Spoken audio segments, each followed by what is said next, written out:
loved watching the Wile E. Coyote and Roadrunner cartoons as a kid for the simple reason that it always entertained me to see exactly the coyote chase after the Roadrunner, and then the Roadrunner would end up in some sort of impossible scenario, and the coyote would look longingly at the delicious bird, and then he'd begin to look at his surroundings. This is impossible. The cavern is incredibly deep. Using his great intellect, he'd begin to contemplate, and eventually an idea would strike. Something unique, something that no one had thought of before. In this case, he'd run off and come back with a pole and a rope, and you'd both and look, what the heck is he going to do with that? He's tying around that boulder. That's an interesting idea. Then proceed to try out his experiment in hopes that he would end up with the delicious Roadrunner, and he would cross through and everything would seem to go along, but at some point something would invariably go wrong. And it's at this point that the coyote would fall and some sort of mischief would happen, eventually ending up in a scenario that he had never planned on before.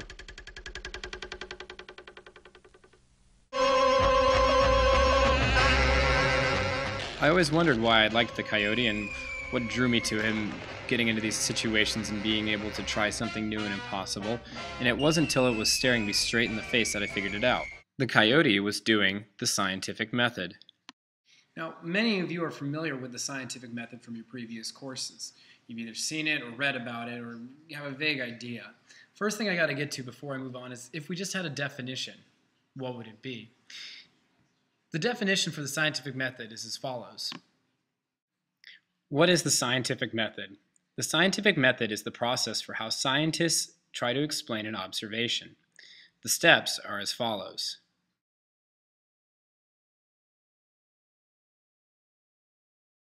Now that we have a definition, we can move on to seeing the steps of the scientific method.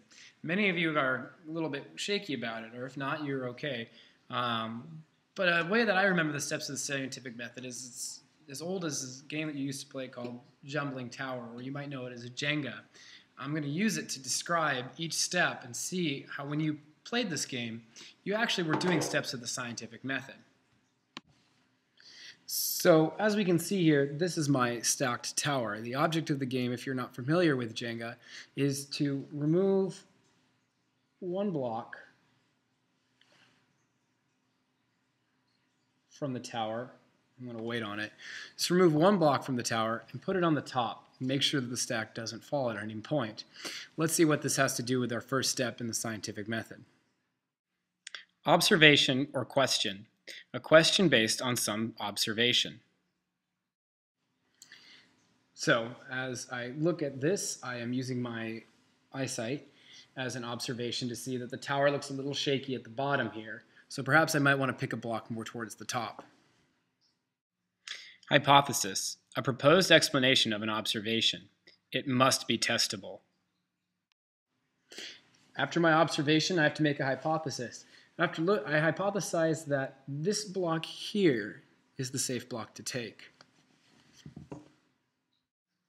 Experiment. A procedure that is carried out to test if the hypothesis is true or not. Gather information. What did your experiment show you? Always a good idea to duplicate the experiment to confirm results.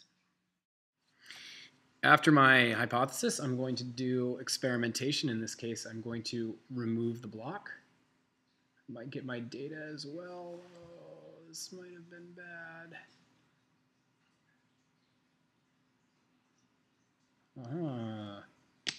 Oops.